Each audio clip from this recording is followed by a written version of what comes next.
O pai da Malala vai falar para a mãe dela, né, quando ela tá nessa fase mais fundamentalista, meio encantada lá com o que os generais estão falando, que Purda não é o véu, Purda está no coração.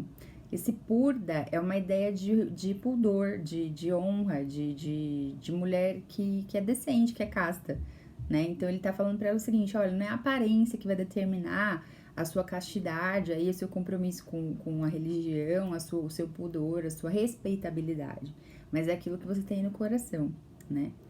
Eu lembro de uma fala uma vez que eu ouvi de uma moça que ela era para outra, que era muito obcecada com essa ideia, né, da virgindade antes do casamento e tal, e a gente tem uma preocupação com isso na igreja cristã, eu reconheço e tudo, mas era muito exagerado, parecia que todo o valor que ela tinha na vida dela era porque ela se guardava virgem. E ela era uma fofoqueira de marca maior, uma pessoa super negativa, estava sempre prejudicando alguém com aquilo que ela falava. E uma vez na igreja, uma senhora, conhecia ela muito bem, já cansada dessa hipocrisia dela, né? Virou e falou assim pra ela numa reunião de oração: olha, às vezes eu acho que Deus tá bem mais preocupado com a sua língua do que com o seu ímen, né? E aí eu me lembro que eu guardei isso pra mim, porque eu fiquei pensando, nossa, a minha língua prejudica muito mais do que certos outros hábitos aí que o pessoal fica tão preocupado em evitar, né? Mas fecha parênteses aqui, só completando a ideia do pai da Malala quando foi falar com a mãe.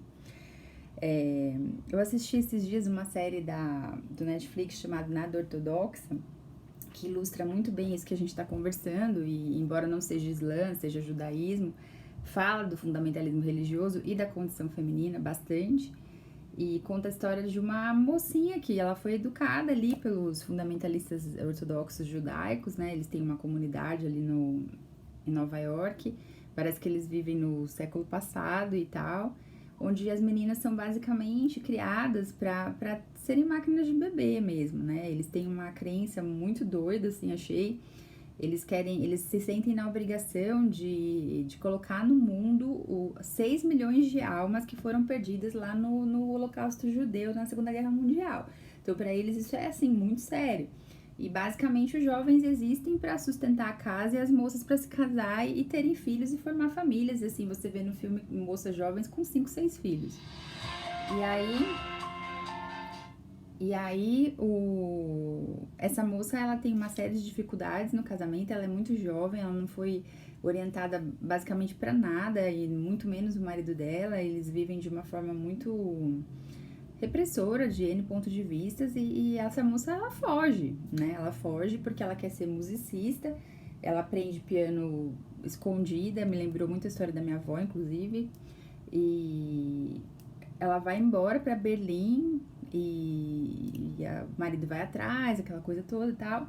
E aí tem todo um processo dela descobrindo quem ela é, porque quando a gente tem uma doutrinação ideológica, seja religiosa, seja política, tão forte na cabeça da gente, na formação da gente, isso vai calando aquilo que de próprio existe dentro de nós, né? Então, se eu já tenho uma cartilha pronta do que eu tenho que ser, de como eu tenho que agir, de como eu devo falar, de como eu devo vestir, do que eu tenho que gostar, do que eu não posso gostar de jeito nenhum, se eu já tenho o meu futuro resolvido pra mim por outras pessoas, né? Eu vou anulando tudo que é original, tudo que é espontâneo, tudo que é individual que existe dentro de mim.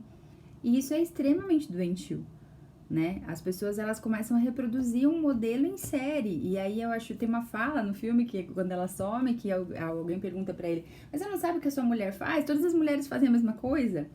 E aí ele pega e fala: não, mas é aquela diferente, né? E qual era a mesma coisa que as pessoas faziam? Se visitavam pra falar de filho, porque elas não tinham nenhuma outra expectativa.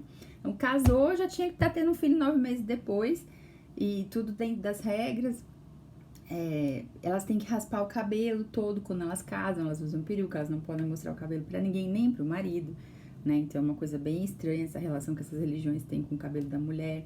Os muçulmanos cobrem o cabelo e o rosto, e os judeus raspam o cabelo. Essa coisa de raspar a cabeça da mulher é muito emblemática na história da humanidade, e sempre é uma simbologia de castração mesmo, né? Isso já começa desde lá atrás.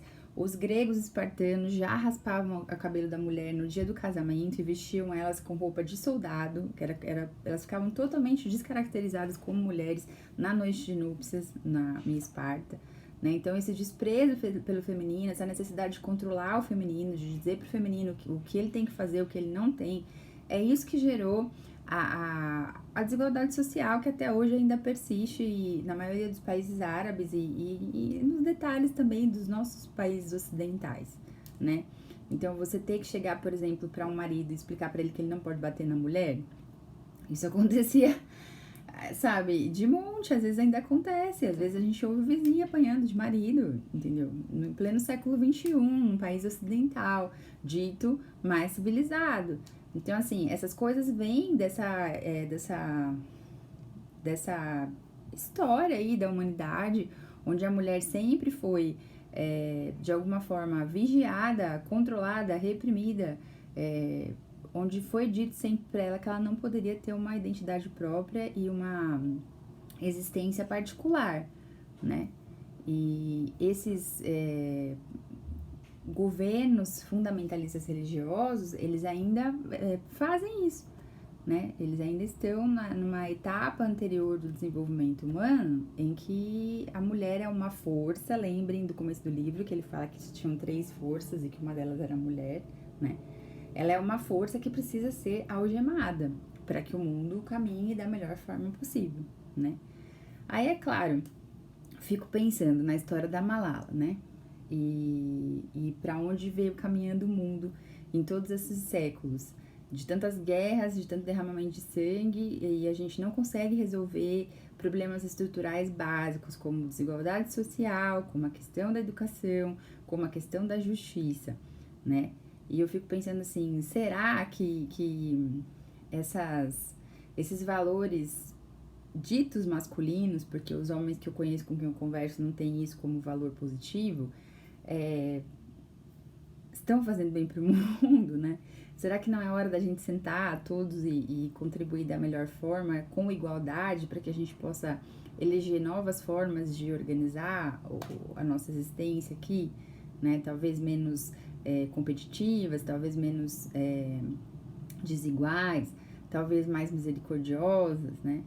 E aí eu acho que a gente não precisa ser homem ou mulher para ser misericordioso, a gente só precisa ser cristão, né? Que bom que a gente tem esses valores que são diferenciados. Que bom que a gente não tem uma religião em que as meninas têm que ficar em casa e não podem estudar, né? Que bom que a gente tem uma religião onde as pessoas respeitam a escolha, por exemplo, do jovem na hora de casar. Que bom que a gente tem uma religião em que as pessoas ainda podem decidir quem elas são e quem elas querem ser, né? E que bom que vocês, tão jovens, estão tendo contato com coisas tão profundas, para que vocês se tornem seres humanos maiores, mais ricos, mais informados e mais críticos, né? Para que vocês possam fazer diferença nesse mundo. Sexta-feira a gente vai ter aula no Zoom para debater todas essas coisas, para falar sobre os filmes que a gente assistiu, como foi aí a conclusão do livro da Malala, para a gente poder fechar, porque a partir da semana que vem a gente começa então com a Moreninha, que é outra pegada, outro tipo de leitura, mas também uma leitura muito prazerosa e muito enriquecedora do seu próprio ponto de vista, como cada livro é, tá bom? Fiquem com Deus, um beijão e até mais. Tchau, tchau.